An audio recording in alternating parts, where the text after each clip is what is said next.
Visayas at Mindanao. KBP Golden Dove Best News Program. Mula sa Head News Center ng pinakamaraming himpilan at #1 na radio network ng bayan, RMN. Ito ang numero 1. RMN News Nationwide. RMN News Nationwide. Kasama ang KBP Golden Dove Best Newscaster, Weng de la Peña, at ang maasahang broadcaster, Buddy Oberas. RMN News Nationwide. RMN News Nationwide. Headlines. RMN News Nationwide. Ngayong umaga sa RMN News Nationwide, ang Pag-asa matagal nang nagbabala hinggil daw sa pagtama ng storm surge dala ng bagyo sa lalawigan ng Leyte. 3 senador na isinasangkot sa pork barrel scam binigyan ng 10 araw para sagutin ang mga aligasyon. Ika-4 na anibersaryo ng Maguindanao Massacre gugunitain bukas, pero ilang kaanak ng mga biktima nag-iisip na daw na tanggapin ang suhol dahil sa bagal ng hustisya. Special barangay election sa Zamboanga City tuloy sa Lunes. Seguridad tiniyak matapos po ilang linggong kaguluhan sa lungsod. Balitang negosyo, 7 malalaking proyekto inaprubahan ng NEDA. At balita sa ibayong dagat, pagsabog ng bulkan sa Japan, nagbunga ng paglitaw ng isang isla. RMN News Nationwide. Ikaw ba ay tutungo ng Cagayan de Oro? For the best hotel accommodation, stay at the VIP Hotel because you are a VIP. Mga kasama, si Father Nick Lalog. O Diyos, Ama naming mapagmahal, ngunit naming pinupurit at salamatan sa iyong walang hanggang kabutihan at kadakilaan. Higit pa rin nangingibabaw ang bigay mong buhay at biyaya sa aming lahat sa gitna ng trahedyang dulot ng bagyong Yolanda. Ngunit matidin po ninyo, Panginoon, na hindi namin naiwasang maiyak at manlumo araw-araw habang parami ng parami ang bumabantad sa aming mga kwento at larawan ng kasawian at kamatayan. Opo, Panginoon, may mga pagkakataong kami nag-aalinlangan sa iyong katapatan. Pero higit sa lahat, Panginoon, matid po namin ang marami naming kasamaan, hindi lamang sa aming mga magulang at sino paman, kundi pati laban sa kalikasan. Kaya't kami patuloy ninyong tulungan na palaging sundan at tularan ang iyong anak na aming Panginoong Yesus. Sa katunayan, bago pa man dumating ang mga pagsubok na ito, naroon na si Jesus na naunang nagpakasakit at namatay sa krus para sa amin. Dagdagan po ninyo ang aming lakas at tapang upang huwag kalikuran ang aming mga kalbaging pasan sapagkat walang ibang paraan tungo sa makabuluhang pagbabago kundi sa daan ng krus. Sa krus lamang tunay naming malalaman na higit sa pagkain tubig, pag-ibig at pagdanay ang kailangan. Hindi lamang tirahan at higaan ang inaasahan, kundi ang aming kaisahan. Kaya naman, O aming Diyos, Ama, kami iyong tulungan. Bigyan niyo po kami ng tapang katatagan magsama-samang maglakbay, magsama-samang umahon at bumangon, magsama-samang tumungo kay Kristo sa tuwing na pagpapalitan ko. Sa kapangyarihan ng Espiritu Santo, ito'y aming hiling sa iyo, O Diyos Ama, sa ngalan ni Kristo. Amen.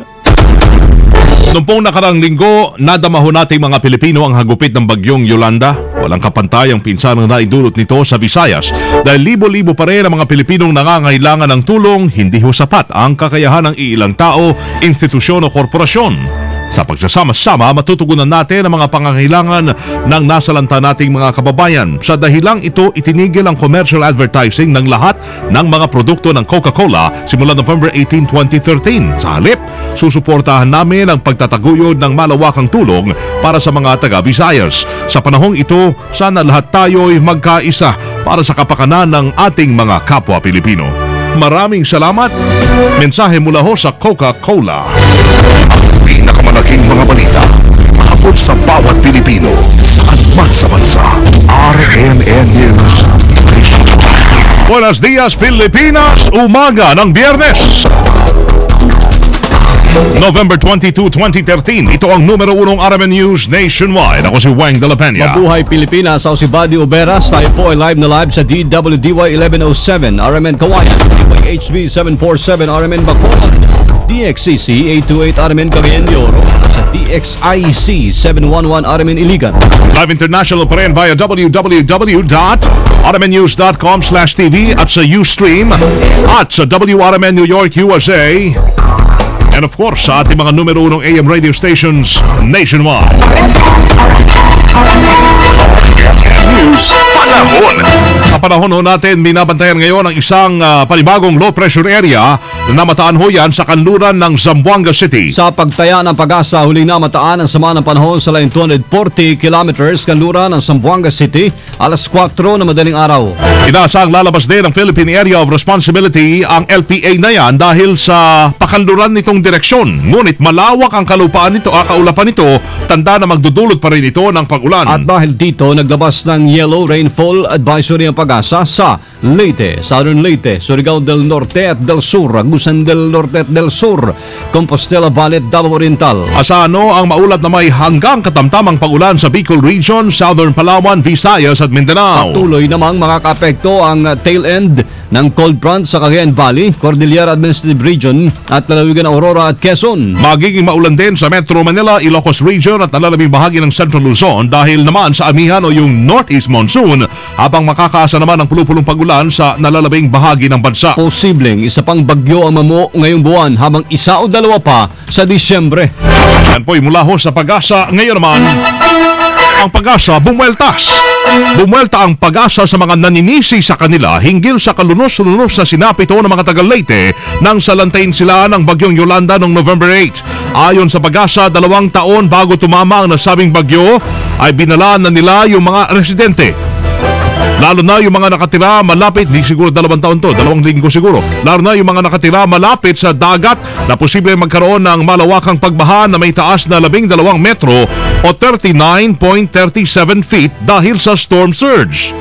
Sinabi rin ng Weather Bureau na binigyan nila ng inundation maps ang mga lokal na opisyal ng Leyte noong 2011, ay 2 years nga, sa ilalim ng READY Project ng Australian Agency for International Development o USAID, AUSAID, sa pamamagitan naman ng United Nations Development Program. Ang nasabing inundation maps ay dinisenyo para sa worst case scenario na maaring sapitin ng mga coastal barangay sa Leyte kapag tinamaan ito ng storm surge. Nabatid din ang READY Project ng AUSAID ay katuwang ng Pag-asa, PHIVOLCS at National Mapping and Resource Information Authority at ng Mines and Geosciences Bureau ng DENR. Hinangaan mga kasama na makintawan ng Vatican ang pinakitang katatagan po ng mga Pilipino sa gitna ng nararanasang trahedya. Ay kay Monsignor Paul Tegue, Secretary ng Pontifical Council for Social Communications, hindi lamang ang katatagan ng mga Pilipino nakita ng Vatican, kundi maging ang pagiging mapagbigay at pagpapakita ng alaga sa kanilang kapwa. Tiniyak naman ng Monsignor ng buong simbahang Katoliko ay nagkakaisa sa pagpapabot po ng tulong para sa mga biktima ng bagyong Yolanda. Matatanda umapila mismo si Pope Francis ng panalangin at tulong sa mga Pinoy na biktima ng bagyong Yolanda noong pinangunahan ito ang Angelus sa St. Peter's Square. Hinikayat ni dating National Housing Authority General Manager Joe Petciso ng mga residente sa mga lugar na sinalanta ng bagyong Yolanda na magplanong muli ng istruktura ng ipapatayong bahay. Sa interview ng RMN, sinabi ni Ciso na dapat ay matibay ang pundasyon ng itatayong bahay at kung maaari ay wag nang magtayo pa ulit ng bahay sa mga delikadong lugar.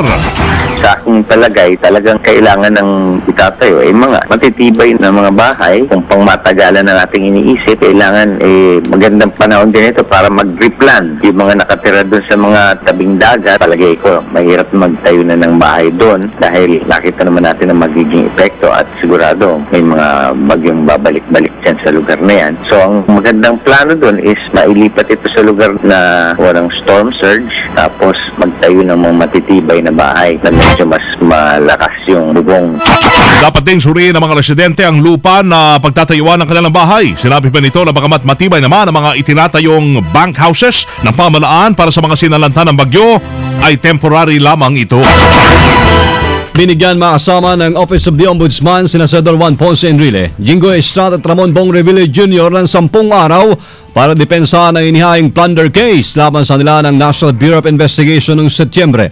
May kinalaman pa rito sa pagkakadawit ng 3 senador sa manumalyang paggamit sa nilang Priority Development Assistance Fund. Inilabas ng Ombudsman ang kautusan noong Nobyembre 19 matapos sila makalikom ng sapat na ebidensyang laban sa 3 senador at sa 34 pang individual na kinabibilangan ni Janet Lim Napoles. Nakasad sa sabpina na inihain sa ito na kapag nabigo sila na mag-submit ng kanilang counter affidavits, makukonsiderang malakas ebidensya inihain ng mga respondents. Samantala, nagulat naman si Ombudsman Conchita Carpi Morales sa lumabas na report tungkol sa memorandum mula sa nilang field investigator na nagtuturo kay Enrile bilang mastermind sa 10 billion pesos pork barrel fund scam. Ayon kay Morales, wala siyang natatanggap na 8 pahinang memo na naglalaman ng ganoong impormasyon. Pero mayroon niya siyang natanggap na higit sa 200 pahinang dokumento na nagsasaad ng rekomendasyon na isailalim sa preliminary investigation ang pork scam case. Ang Department of Foreign Affairs hindi ho magpapataw ng penalty sa mga nawalan ng passport dahil sa bagyong Yolanda. May report kasama natin sa Balita Live si Joyce Adra. RMN Report. Automatikong i-waive ng Department of Foreign Affairs ang requirements sa pagkuha ng passport ng mga biktima ng bagyong Yolanda sa Visayas. Kabilang na dito ang affidavit of loss of valid passport, affidavit of mutilation at ang pagbabayad ng hanggang 300 pesos na penalty.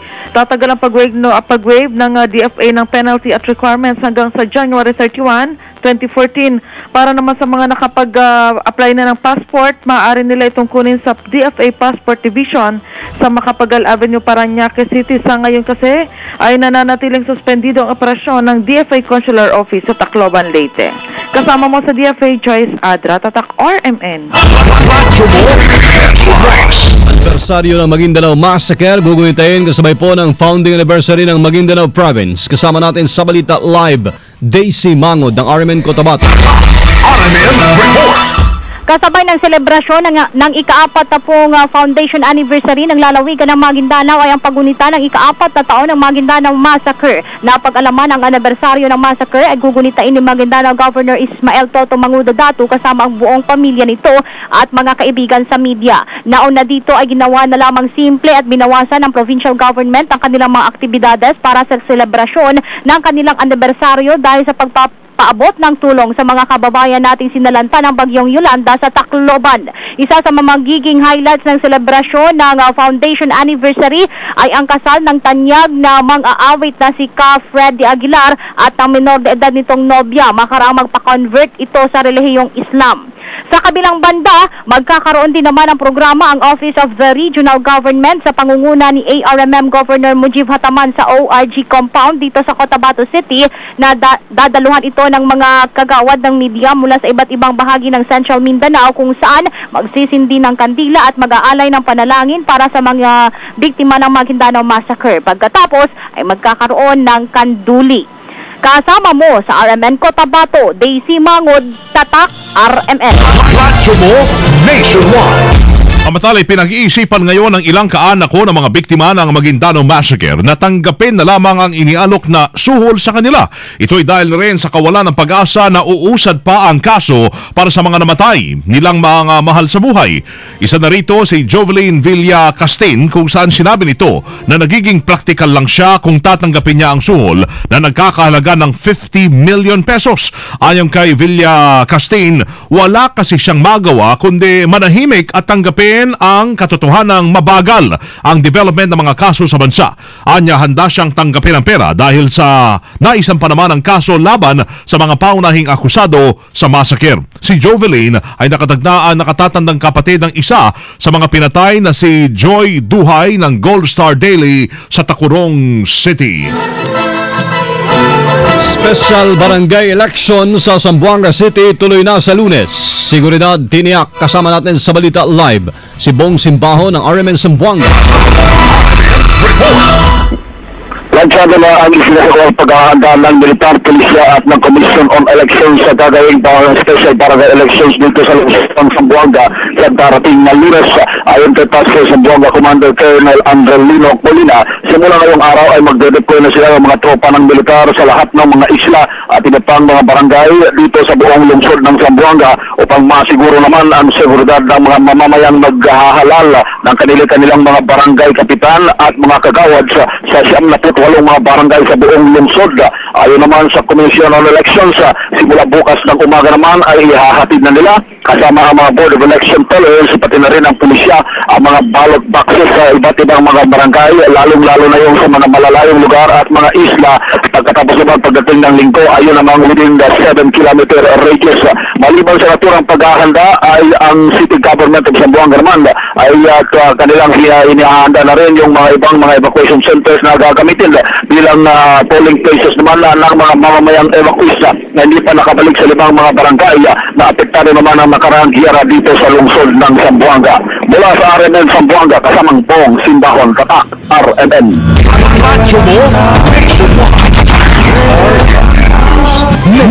Makakasama na program po ng National Economic and Development Authority o NEDA ang 7 malaking project ng pang-infrastrukturang nagkakalaga na 182.2 billion pesos. Kabilang sa mga project ay LRT Line 1 South Extension, MRT 7 Project, LRT Line 1 North Extension, Mactan Cebu International Airport, New Passenger Terminal Project, Development of Transportation Systems FTI at PRA. Ngayon din ang modernisasyon ng Philippine Orthopedic Center at ang MWSS Bulacan Bulk Water Supply Project. Ayon kay Secretary Arsenio Balisacan, layunin naman itong mas mapabilis ang biyahe ng bawat pasaherong manggagaling sa north at southern part ng Kamaynilaan. RMN News. Isang bagong isla ang nabuo sa Tokyo, Japan matapos sumabog ang isang undersea volcano sa Pacific Ocean. Ayon sa Japan Navy, namataan nilang usok bungahon ng pagsabog kahapon at sunod na nakumpirma ng Coast Guard ang pagsulpot ng maliit na isla sa Ogasawara Island Chain. Hindi pa pinapangalanan ho ang bagong isla na yan na may lawak na 200 metro dahil maaari pa umanong lumubog itiyan. At matatandaang isang bagong isla rin ang lumitaw kasunod ng malakas na lindol sa Pakistan noong Setyembre. Walang nakatira doon sa bagong isla sa Pakistan na tinawag na Zalzalako. Yun po talaga yung pangalan ng isla, no? Dahil nagbubuga ito ng flammable gas.